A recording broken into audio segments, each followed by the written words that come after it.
안녕하세요. JTB의 제입니다. 오늘은 지난 시간에 말씀드렸듯이 중고차 금리에 대해서 한번 공유를 해볼까 합니다. 불과 10년 전만 하더라도 금리가 한 30%인 경우도 있었습니다. 상당히 비싸죠. 그러다가 중고차 시장에 1금융권이 진출을 하게 됩니다. 1금융권이 진출을 해서 금리가 많이 저렴해지니까 중고차 그 고객분들이 1금융권으로 많이 이동을 했습니다. 그러다 보니 할부금융사에서는 위기감을 느꼈고 저금리 상품을 내놓게 됩니다. 그래서 지금 현재는 1금융권이나 물론 신용 좋으신 분들 위주입니다. 할부금융사나 큰 차이가 없는 그런 금리가 되었습니다. 보통 이제 신용이 좋으신 분들은 한 4% 선이 되겠고, 이제 차츰 가면서 등급에 따라 10% 선까지 이렇게 좀 그 이상 물론 넘어가신 분들도 계시지만, 이렇게 금리가 형성이 됩니다. 물론 10% 이상 많이 비싸죠. 하지만 30%보다 지금 현재는 많이 떨어졌다. 이렇게 보시면 될 것 같습니다. 지난 시간에도 말씀드렸듯이 조금 금리가 높으신 분들, 이런 분들은 제가 딱 한마디만 하라고 했죠. 저는 저금리로 해주세요. 이렇게 하시면 이제 저금리를 이용할 수 있기 때문에 그런 방법을 이용을 하시는 것도 고객께는 상당히 재산상의 이득을 볼 수 있는 방법이다.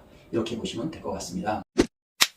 두 번째는 우리가 차를 몰고 도로를 달리다 보면 현수막이나 벽보에 이런 글귀가 가끔 있어요. 신용불량자도 대출 가능합니다. 신용불량자라는 말은 곧 이제 장기 연체자를 말씀드리는 거죠. 이런 분들 리스, 렌탈 가능합니다. 이런 글귀가 이제 있는 것을 보신 적이 있을 겁니다. 이것은 이제 제가 전화한 것은 아니고 다른 방송에 이제 계신 분들이 전화를 한 것을 제가 이제 보았는데 전화 자체가 되지 않거나 또는 전화가 된다 하더라도 현재 연체 중이다 그러면 안 되는 경우가 상당히 많았습니다. 그런데 제가 왜 이제 이런 말씀을 드리냐면 혹시나 지금 현재 장기 연체자이신 분들께서도 이제 차가 필요한 분들이 계시겠죠.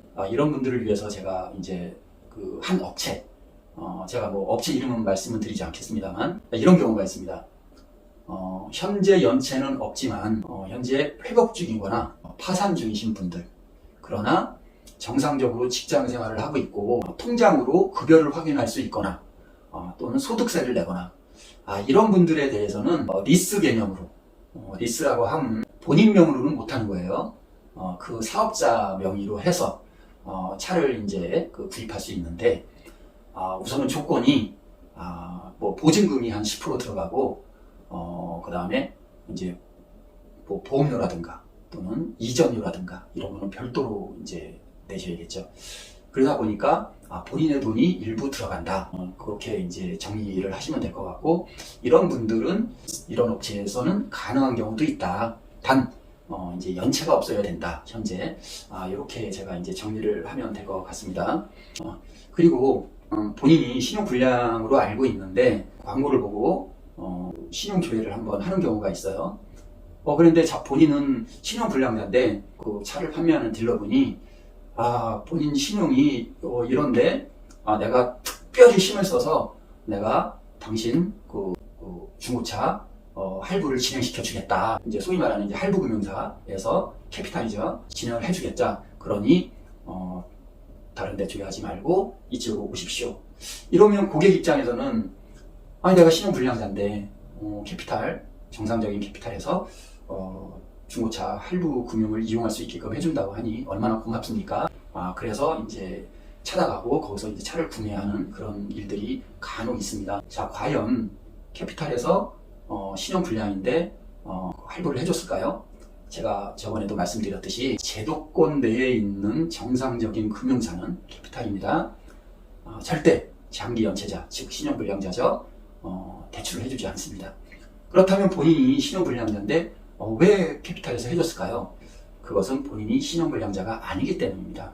여러분들이 하나 모르고 계신 게 대한민국에서는 내가 신용불량이 됐어도 5년이든 10년이든 기간이 경과가 되면 내 신용정보상에서 신용불량 내용을 삭제해버립니다.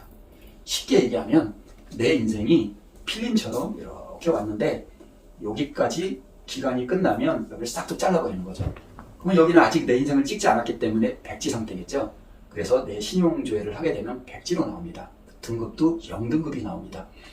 그렇다면 금융사 담당자는 이분이 삭제자구나, 소위 말하는 신용불량이 걸렸다가 기간이 경과돼서 이제는 삭제가 되신 분이구나. 그러면 그 담당자는 무엇을 볼까요? 현재 이분의 소득을 보겠죠. 소득을 봤더니 통장으로 급여가 들어오고 소득세를 내고 또는 둘 중에 하나가 이제 증빙이 되거나, 이런 경우에는 우리가 특별 승인권이라고 해서 그 할부금융사에서 중고차 대출을 진행을 해 드립니다. 그러면 이것이 누구의 노력인가? 누구의 노력도 아니죠. 본인 스스로의 노력입니다. 본인이 그렇게 그 삭제되는 기간 동안 또 다른 연체가 없었기 때문에, 그리고 본인이 열심히 직장생활 또는 사업을 했기 때문에 그 할부 그 심사를 보는 담당자가 이분은 해줘도 되는 분이구나 해서 정상적으로 할부금융을 진행을 해드린 겁니다. 결코 본인 외에 다른 누구의 물론 그분들의 노력도 조금은 있겠죠. 하지만 무엇을 요구하는 정도의 노력은 아니니 나는 본인의 노력으로 내가 정상적인 제도권 내에 할부금융사 즉 캐피탈에서 중고차 대출을 받았구나, 이렇게 보시면 됩니다. 참 쉽죠? 이렇게 쉬운데 여러분들은 저처럼 이런 업체에서 근무를 해본 경험이 없기 때문에 사실은 이런 부분을 잘 모르는 것입니다. 자, 오늘 방송은 여기까지 하는 거로 하고요. 다음 방송에서는 중고차를 구입을 하시는데 여윳돈을 준다고 합니다. 내가 중고차를 사는데 중고차도 가져오고 돈도 가져오고 이렇게 두 가지를 다 해준다라는 광고가 중고차 판매하시는 분들에 의해서 광고가 많이 나오는 것을 볼 수 있습니다. 이것이 무엇인지 다음 방송 때는 그 부분을 우리가 같이 공유해 보는 것으로 하겠습니다. 자, 감사하고요. 오늘 여기까지 하고요. JTV의 제이였습니다.